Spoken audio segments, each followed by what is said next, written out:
So, Memento. I have a story to tell you just about how I watched Memento. Memento came out in 2000 when I was in high school.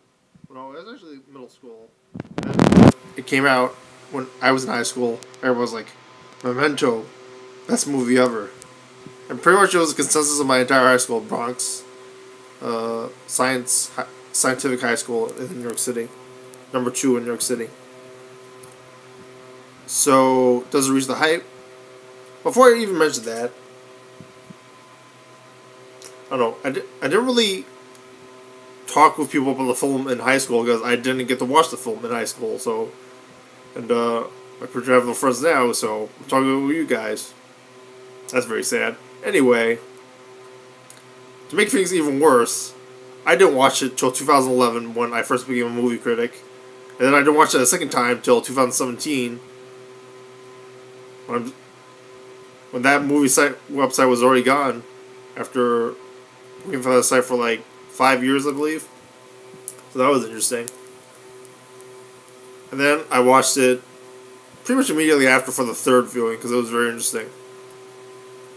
So, Rob Agger thought that the film was a little bit gimmicky. I'll admit some stuff. I thought the fact that they kept putting the beginning of the previous scene in the beginning of the end of the current scene was a little bit too. It sort of mainstreamed it a little bit too much, in my opinion. Streamlined it too much. Like, people should have been able to figure it out, but I sort of figured out why in the second or third viewing, I'm trying to remember, and I don't remember. It worked, and I'll get into that later. Another thing was the approach and the structure of the screenplay. It was very interesting. I think when you first watched the film, at least for me, in 2011, you're just boggled by the premise of the film and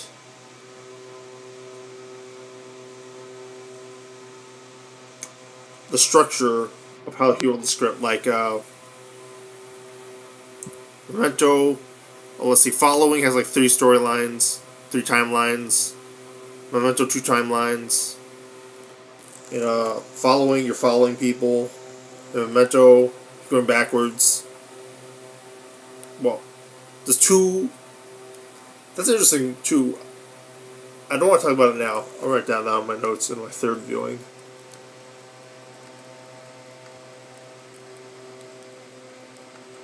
So this is very important for my notes and for another review in the future.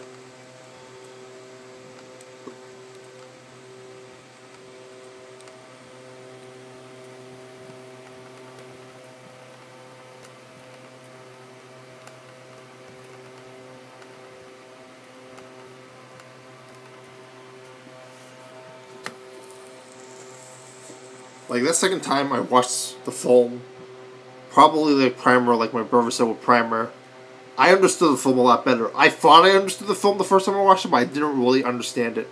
Like, stuff with, like, John G's wife and Natalie, and I'm still confused as to who exactly, pretty much everybody is. And I think there's a reason for that, which I'll get into in my third viewing.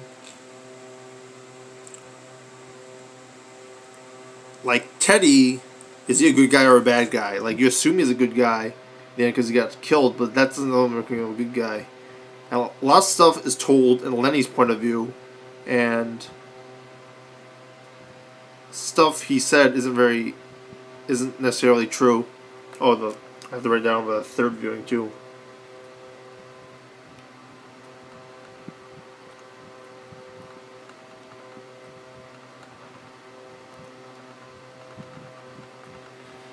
I mean, you know, a lot of high school and college kids, they like psychology, and I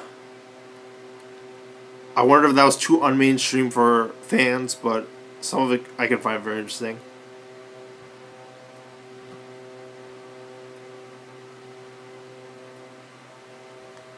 I don't remember if this is the second viewing or third viewing, but alright, let's talk about it this time.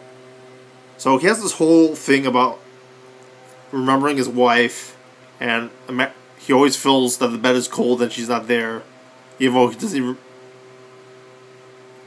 I don't even... He never mentions his old house, which he does have as a memory, because he only forgets stuff from after the accident, not before. I don't know if he's been there. That's interesting.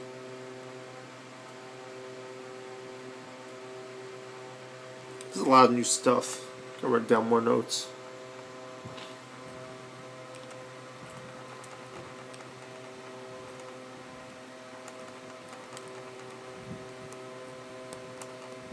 I mean, there's a lot of stuff that connects it with Inception, which is very interesting.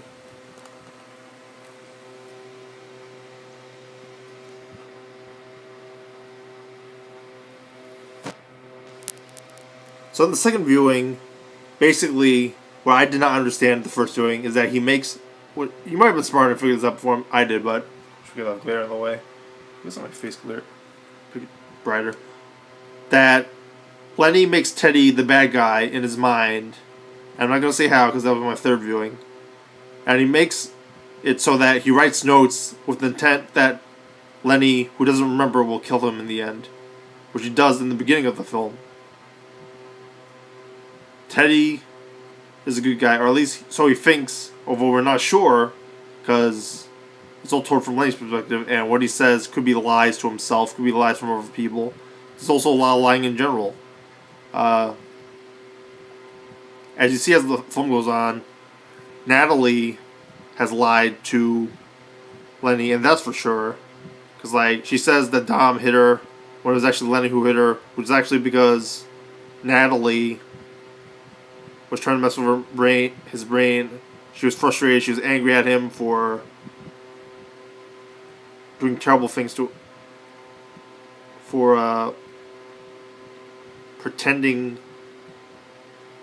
because he has this condition. She finds him very annoying, and she's not a nice person. She treats him like a disabled person.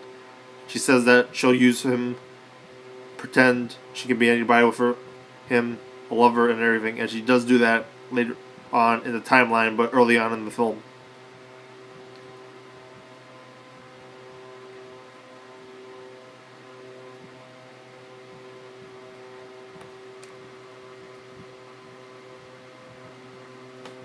So much of the script is very, very thorough, like the whole Natalie storyline. I know this is on the third viewing, but you'll know, I'll talk about it a little bit here.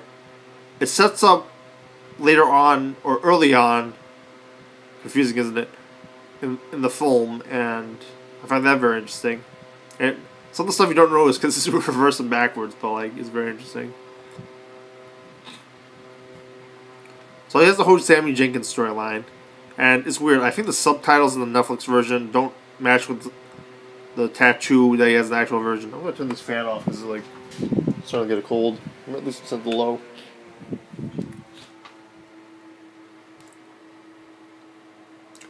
I don't remember if this is actually in my second viewing or my third viewing, but as I said before, he imagines his wife in a bed with him, but he feels the bed is cold, and that's what he remembers in the end of the day. In this shot, he basically imagines his wife in the shot as if she was there. Was a lot of stuff we think in the film he might not have actually remembered, and might not actually be true, and might have been lied to him. Maybe the wife thing was. Maybe so many possibilities. And I don't think there's an answer, which I'm going to do my third viewing, which I'm not done with yet because I'm still in the middle of my third viewing.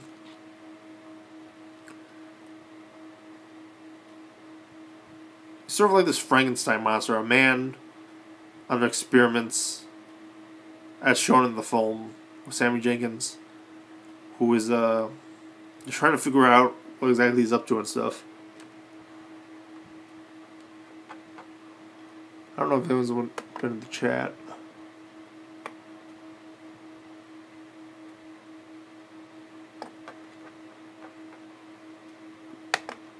Like, the whole film is a fear about science, and the fact that we can be so vulnerable that someone could damage our brains and then we won't be who we are. He's sort of like this lobotomized, or flew over the cuckoo's nest type of character, like Randall McMurphy.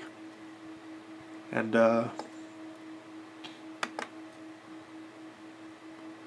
it's sort of like lobotomized. He's sort of like a vegetable. Like, he's sort of not...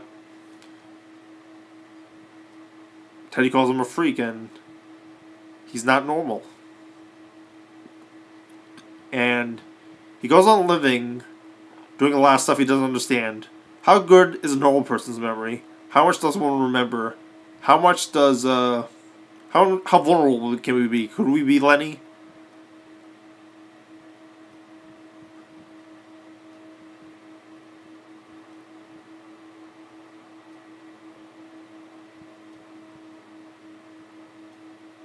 So interesting. I mean, it's interesting. Everybody in this film isn't trying to be who they really are. We don't know. Lenny is trying to be pretend he's a detective, but he doesn't remember who he is. Even though he's like he's a detective and a frauding investigator for an insurance company. Very good. Teddy is a snitch and an informant for the police. He's trying to be other people. We don't know what side he's on. Natalie is obviously a liar, as you've seen in the timeline. You know that she's purposely manipulating Lenny. I'm trying to remember who else. The hotel people are trying to take advantage of Lenny and his condition so they can rent more than one room against him. Make some money.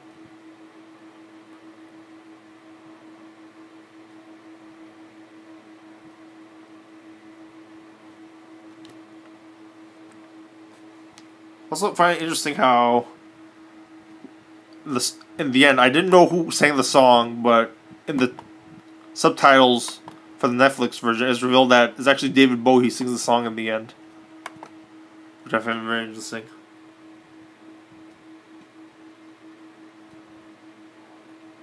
Now on to the rest of my third viewing. I just found it so exciting rewatching the film, trying to figure out who these characters are, and I don't. My third viewing, I'm pretty sure you're not supposed to know who. Especially if you've seen the rest of Nolan's films, just to hint a little bit at it.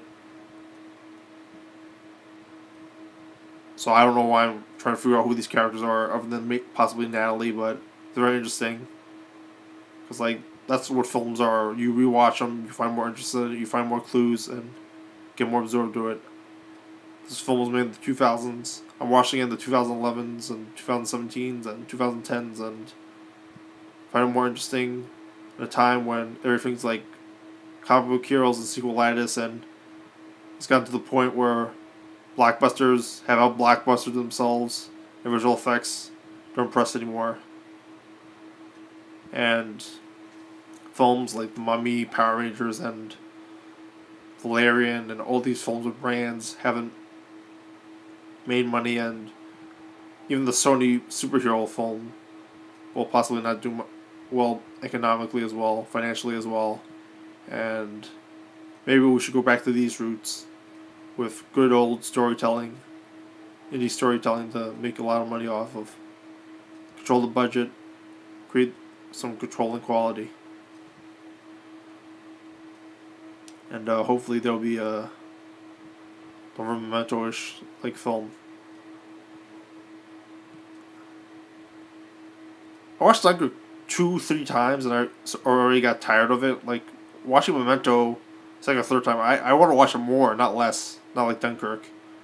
I don't know what people like Peter Travers is saying about it being the best war film of all time, one of the greatest films of all time. I felt like Memento is definitely, I don't know if it's one of the best films of all time, but I would say it's a great film.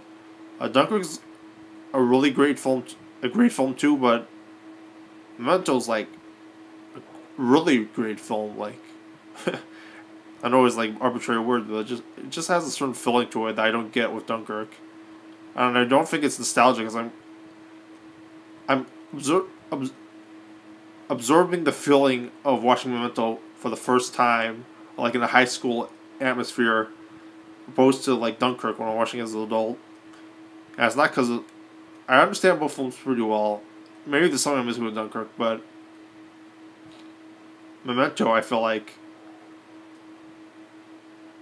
was interesting times for Chris Nolan. He had to prove something, and I think he proved it with Dunkirk, I felt like he didn't have to prove anything, and maybe that's why it's not as high on the list as Memento. I consider it pretty much the second to worst film compared to,